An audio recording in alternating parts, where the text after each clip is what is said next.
There are some more items on the data collection plan. There are many more that are there, which is like the data type. So we will talk about data type in the next slide.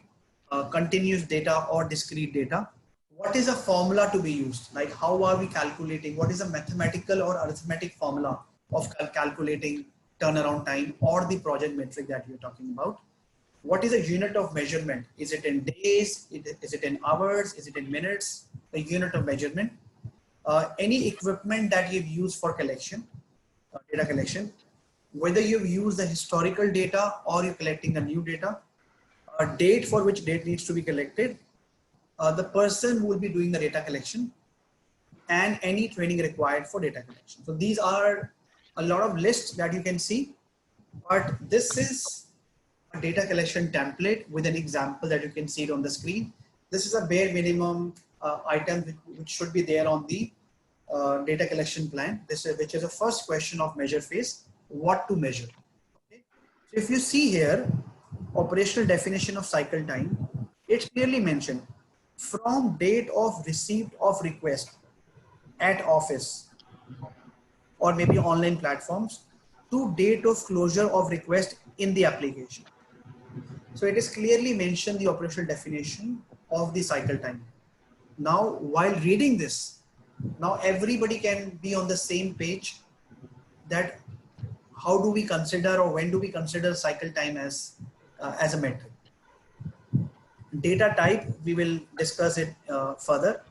Metric formula, how have we calculated cycle time? So formula is date of request closure in the system minus date of receipt of the request at office.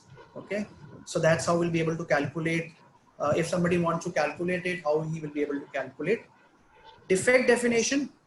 So here it says if the request is not closed within a day from the date of receipt of request. So that's a defect definition.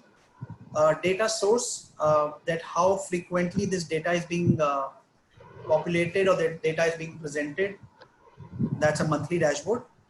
Frequency of report, daily, monthly, whatever it is.